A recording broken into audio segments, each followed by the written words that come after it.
بولنے کی صلاحیت نے اس انسان کو بالکل باقی تمام مخلوقات سے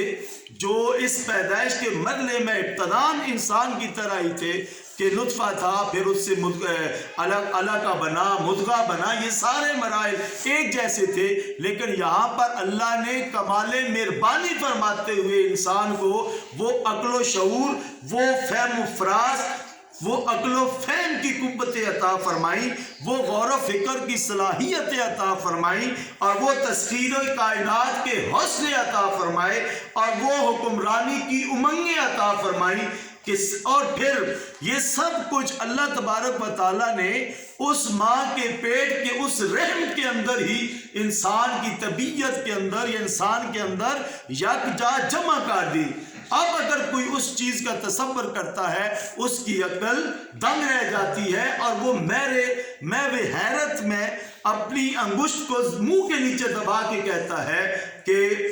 کس طرح یہ سارے ابتدائی مرحلوں میں ایک جیسے تھے، اور پھر کس طرح اللہ کریم نے اس آخری مرحلے پر آ کر ان کی منزل بھی جدا کر دی۔ اب انسان کی منزل اور حیوان کی منزل کیا ہے؟ حیوان کی منزل ہے دنیا میں آنا، یہاں پہ کچھ کھانا، اور پھر بس ختم، وہاں پہ اس کی موت کا سلسلہ آ گیا، وہاں پہ اس کے نام و نشان مٹ گیا۔ لیکن انسان کی منزل کیا ہے؟ انسان نے اپنے آپ کو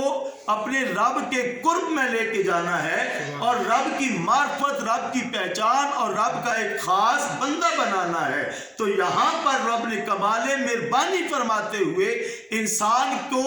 صرف اس باقی حیوانی جنین سے علیحدہ نہیں کیا، بلکہ اللہ تبارک و تعالیٰ نے اپنی کمال شفقت و مہربانی سے ان کی منزل بھی الگ الگ کر دی، ان کے رہن سہن کے طریقوں کو بھی الگ الگ کر دیا۔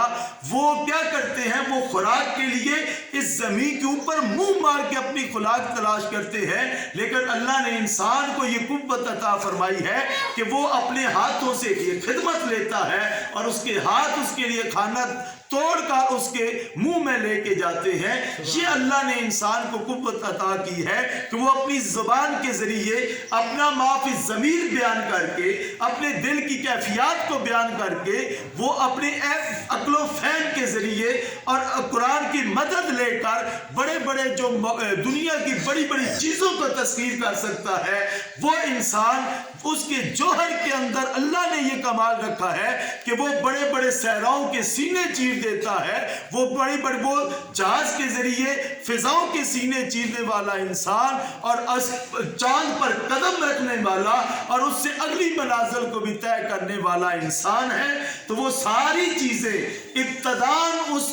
جانوروں کے ساتھ ابتدائی مراحل ایک جیسے تھے، لیکن پھر اللہ نے اس کو اپنے چونکہ قدرت کا شاہکار بنانا تھا، تو اللہ نے اپنی قدرت خاص کے ذریعے انسان کو حیوانوں سے جدا کر دیا۔ اب اگر انسان حیوانوں جیسے کام کرتا ہے، اس میں رب کا کوئی قصور نہیں، اس میں بنانے والے خالق کا کوئی قصور نہیں ہے۔ تو ہمیں چاہیے کہ ہم اپنی اس پیدائش کے مرحلے سے سیکھیں کہ اسی پیدائش کے مرحلے میں اگر اللہ ہمیں حیوان بنا دیتا، اللہ ہمیں جو ہے کوئی کتا یا کوئی اس سے بھی غلیظ چیز بنا دیتا، ہم کیا کر سکتے تھے؟ لیکن رب نے ہم پہ اپنی نظر فرمائی، مہربانی فرمائی، کمال رحمت و شفقت کے ذریعے اللہ نے ہمیں ایک کامل، ایک صلاحیتیں رکھنے والا، حکمرانی کی خواب رکھنے والا، اور دنیا کی ساری چیزوں کا تسخیر کرنے والا ایک فہم و فراز والا انسان بنایا ہے۔ تو کیا